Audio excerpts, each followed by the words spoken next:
ना चाहते हुए भी मन में आते हैं अश्लील विचार। बुद्ध की इस अमृतवाणी से विचारों में आएगा बदलाव।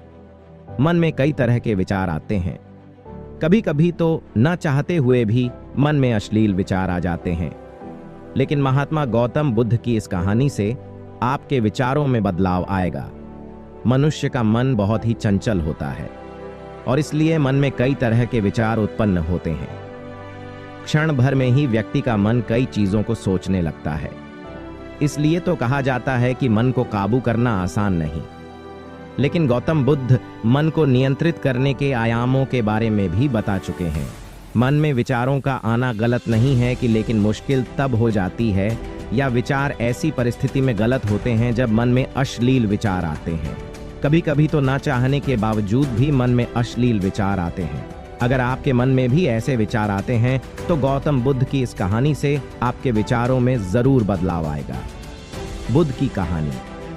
अश्लील विचारों को कैसे रोकें? बुद्ध अपने भिक्षुओं को उपदेश देने के साथ ही उन्हें भिक्षाटन के लिए भेजते थे। एक बार उन्होंने अपने भिक्षु भरत को भिक्षा लेने के लिए एक श्राविका के घर भेजा। भरत पूरे रास्ते मन में यह सोचते हुए श्राविका के पास गया कि आखिर आज भिक्षा में क्या भोजन खाने को मिलेगा, क्योंकि भरत चंद्रू वंश के राजकुमार थे और बुद्ध के सानिध्य भिक्षु के रूप में दीक्षित हुए थे। हमेशा भरत को महल में खाने के लिए स्वादिष्ट पकवान मिलते थे, लेकिन आज भिक्षा के रूप में उसे जो भी मिलेगा संतुष्ट होना पड़ेगा। श्राविका के घर पहुंचकर भरत ने भिक्षा मांगी। श्राविका ने भरत को बैठने के लिए कहा और भोजन लाने के लिए घर के भीतर चली गई। इधर भरत फिर से अपने प्रिय भोजन के बारे में सोचने लगे और जैसे ही श्राविका भोजन लेकर आई तो भरत अचंभित रह गए। भरत ने देखा कि श्राविका ने उनके लिए उनके पसंदीदा पकवान परोसे हैं और अपने प्रिय भोजन को देखकर वह खुश हो गए। भोजन ग्रहण करते हुए भी भरत सोच रहे थे कि महल में तो उन्हें भोजन के बाद विश्राम करने की आदत है, लेकिन आज उन्हें भोजन के बाद वापस तेज धूप में चलकर आश्रम जाना होगा। लेकिन भोजन के बाद श्राविका ने भरत को कुछ समय के लिए विश्राम करने का आग्रह किया। भरत फिर से खुश हुए कि आखिर आज उनके मन की सारी इच्छाएं कैसी पूरी हो रही हैं।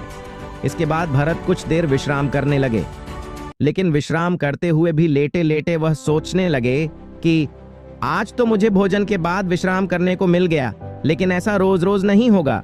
जब भरत विश्राम के बाद उठे तो श्राविका ने कहा कि आप जब तक चाहे यहाँ ठहर सकते हैं। भरत अब समझ गए कि ये कोई संयोग नहीं हो सकता।